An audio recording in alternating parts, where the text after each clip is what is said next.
오늘 주신 하나님 말씀은 예레미야 12장 1절로 6절 말씀입니다. 예레미야 12장 1절로 6절 말씀을 다 같이 한 목소리로 봉독하겠습니다. 여호와여, 내가 주와 변론할 때에는 주께서 의로우시니이다. 그러나 내가 주께 질문하옵나니 악한 자의 길이 형통하며 반역한 자가 다 평안함은 무슨 까닭이니이까. 주께서 그들을 심으심으로 그들이 뿌리가 박히고 장성하여 열매를 맺었거늘 그들의 입은 주께 가까우나 그들의 마음은 머니이다. 여호와여, 주께서 나를 아시고 나를 보시며 내 마음이 주를 향하여 어떠함을 감찰하시오니 양을 잡으려고 끌어낸 것 같이 그들을 끌어내시되 죽일 날을 위하여 그들을 구별하옵소서. 언제까지 이 땅이 슬퍼하며 온 지방의 채소가 마르리이까.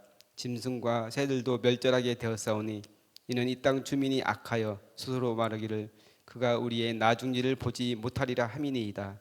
만일 내가 보행자와 함께 달려도 피곤하면 어찌 능히 말과 경주하겠느냐. 내가 평안한 땅에서는 무사하려니와 요단 강물이 넘칠 때에는 어찌 하겠느냐. 내 형제와 아버지 집이라도 너를 속이며 내 뒤에서 크게 외치나니 그들이 내게 좋은 말을 할지라도 너는 믿지 말지니라. 아멘. 네, 우리가 인생길을 걸어가고 또 세상을 살아가면서 정말 이해가 되지 않는 그런 일들이 있습니다. 정직하게 살아가면서 하나님을 신뢰하고 잘 믿는 그 사람은 어려움을 당하고 거짓과 불의를 행하는 사람은 오히려 잘 되는 것 같습니다. 또 하나님을 사랑하는 사람, 날마다 눈물로 성전에서 기도하는 그 사람은 힘들고 어려운데 하나님을 무시하며 사는 그 사람은 아무런 일이 없이 형통한 것처럼 보입니다. 우리 생각에는 그 사람들이 정말 하늘에서 그냥 벼락이 내려서 좀 망했으면 좋겠는데 그 사람들은 너무나 잘 되고 하나님을 열심히 섬기고 순종하는 사람은 어려운 일을 당하는 경우가 많이 있다는 것이죠.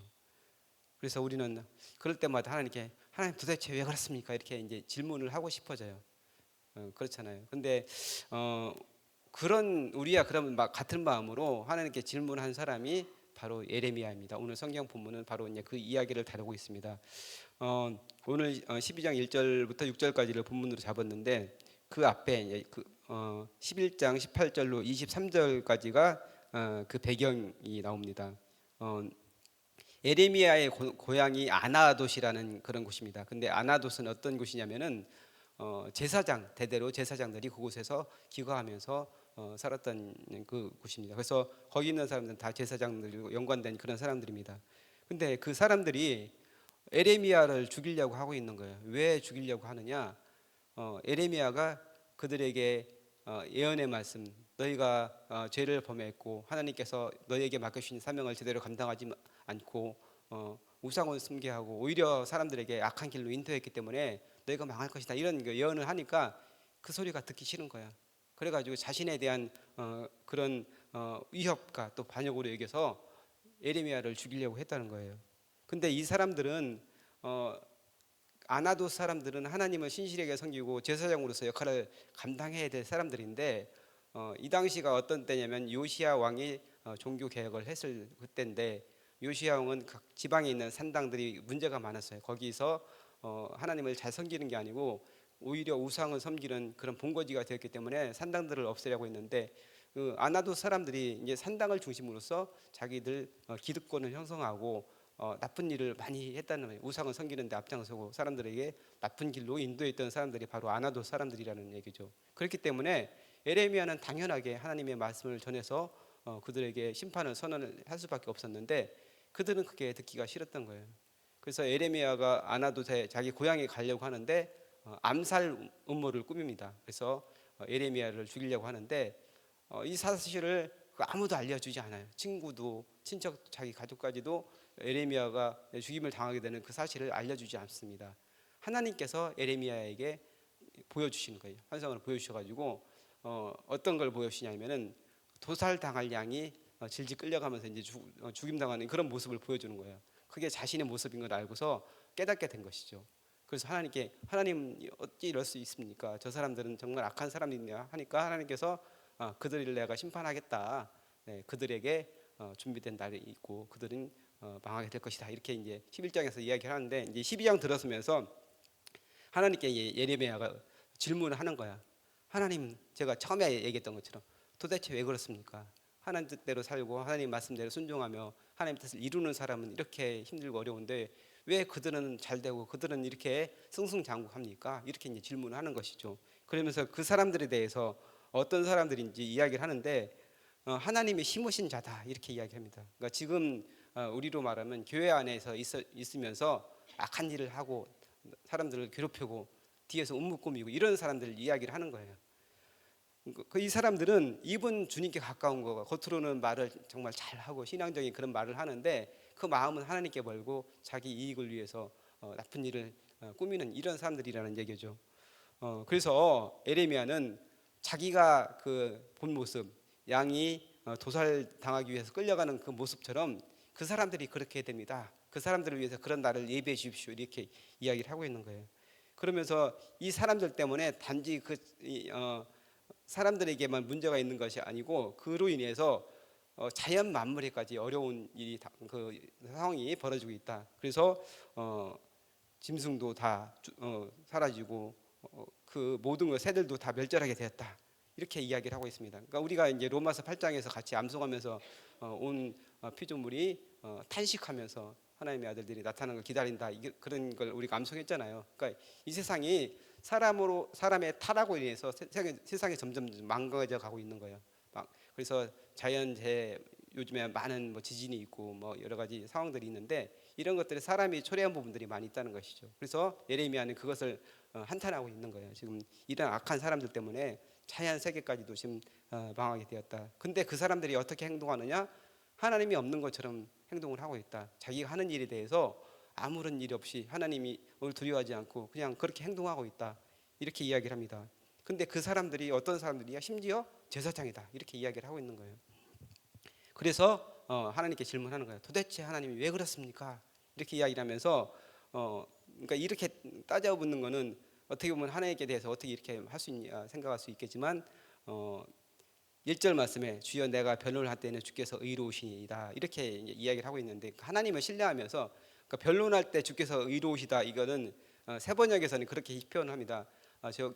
제가 하나님께 여쭐 때에는 하나님께서 늘 언제나 옳으셨습니다.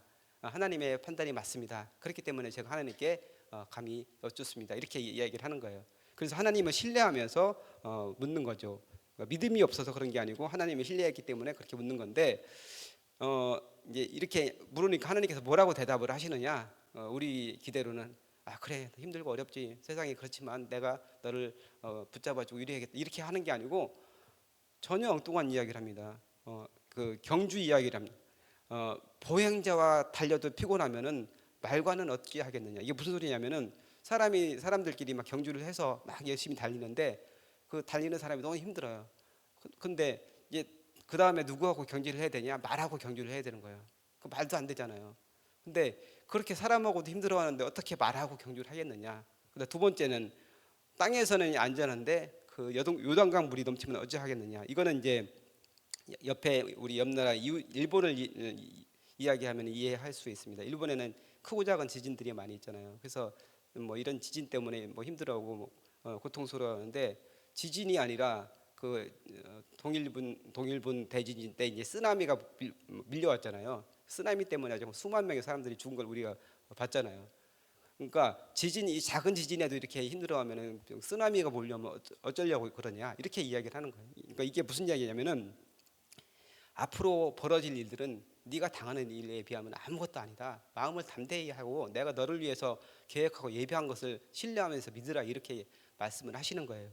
그러니까 지금 뭐 한 가족의 이야기 예를 들면은 가족이 이제 완전히 다 망하게 됐어요. 그러니까 아버지가 사업을 하던 그 사업이 완전히 부도나가지고 아버지가 죽어버리고 자녀들은 다 흩어져 버리고 각자 뿔뿔이 흩어지는 그런 상황 가운데 있는데 뭐 좀 넘어져서 이제 무릎 좀 깨졌다고 지금 찡찡거리는 그 아들에게 이야기하는 그런 모습을 우리는 상상하면 됩니다. 그렇게 이야기를 하고 있는데 그러면서 형제들 뭐 네 친족들까지 너를 핍박할 것이니까 더 마음을 굳게 해라. 내가 너를 작은 그 선지자 아니고 정말 큰 선지자로서 이 역사적 시련 앞에서 하나님의 뜻을 잘 전달하는 그런 위대한 선지자로 세울 테니까 마음을 굳게 하고 든든히 해라, 이렇게 이야기를 하고 있습니다. 성경에서 보면은 오늘 예레미야에서 나온 이런 이야기가 비슷한 그런 본문이 있습니다. 하박국서가 이제 바로 그런 본문인데, 하박국이라는 그 선지자도 에레미야와 같은 시대에 활동했던 선지자입니다. 요시야 왕의 그 개혁부터 유다가 멸망할 때까지 예언을 했던 그런 선지자인데, 하박국이 하나님께 질문합니다. 하나님, 백성들이 이렇게 불의를 행하고 악을 행하는데 왜 보고만 계십니까? 이렇게 하나님께 질문을 했어요. 그러니까 하나님께서 뭐라고 말씀하시냐면은 내가 바벨론을 도구로 사용해서 그들을 징계할 것이다, 이렇게 이야기합니다. 하박국이 하나님, 유다보다 바벨론이 더 악한 그 자들 아닙니까? 근데 악한 자들 왜 그들을 사용을 하십니까? 이렇게 질문을 합니다. 그러니까 하나님께서 뭐라고 말씀하시냐면 그들은 심판의 도구일 뿐이다. 그들 역시 나의 심판을 받을 것이다. 낙심하지 말고 참으면서 내가 하는 일을 신뢰하라, 이렇게 이야기를 합니다. 그러면서 의인은 그 믿음으로 말미암아 살리라, 유명한 그런 말씀을 하시는 것이죠. 하나님께서 악인과 선인에게 해를 비추시는 하나님이시다. 하나님은 우리 생각 같으면은 악한 사람한테는 해를 비추지 않고 하나님은 잘 믿는 사람한테는 해를 비추면 얼마나 좋겠어요. 근데 하나님은 그런 하나님이 아니시고 모든 사람에게 똑같이 해를 비춰주시는 거예요. 왜 그러냐? 그 악인이 회개하고 하나님 앞에 나와서 구원받기 위해서 그렇게 하신다는 거예요. 하나님께서는 악한 사람들의 그 뭐 행동까지도 하나님의 섭리 안에 있고 하나님께서 그것을 사용하신다. 그렇기 때문에 인내하면서 기다리라, 이렇게 이야기를 합니다. 그렇게 하나님께서 말씀하시는 거에 대한 하박국의 대답은 하나님의 말씀대로 되기를 소원합니다. 하지만 그 심판 중에도 하나님의 긍휼을 베풀어 주옵소서, 그렇게 말하면서 너무나 유명한 그 찬양을 부르면서 마무리가 됩니다. 무화과 나무 잎이 마르고 포도나무 열매가 없어도 나는 하나님의 일에서 기뻐하겠습니다, 이렇게 고백하면서 하박국서가 마무리됩니다. 또 이제 다른 그 성경 본문을 찾으면은 비슷한 이야기가 이제 시편 37편에서 이야기를 하는데, 시편 37편은 다윗이 인생을 다 이제 지나고 나서 이제 황혼 무렵에 나이가 많이 들어서 자신의 인생을 돌아보면서 교훈적으로 쓴 시가 바로 시편 37편입니다. 거기서 뭐라고 이야기를 하냐면은 악한 자들 때문에 불평하지 말아라. 그 사람들은 풀과 같이 베어질 것이다. 여름에 보면은 풀이 막 하루에 자라는 게 보일 정도로 무성하게 자라잖아요. 근데 그 풀 밑둥을 자르면 어떻게 됩니까? 자른 날은 그냥 보면은 그대로 있어요. 근데 그 다음 날 보면 완전히 말라서 비틀어져 버립니다. 그러니까 악한 사람들이 그렇게 될 것이다. 지금은 무성하고 잘 되는 것 같지만 그렇게 되는 것이 악한 사람들이 운명이다. 그렇기 때문에 하나님을 의지하고 하나님을 의뢰하면서 신뢰하고 선을 행해라, 이렇게 이야기를 합니다. 그리고 하나님을 기뻐하고 하나님 앞에서 참고 기다려라, 이렇게 다윗은 권고합니다.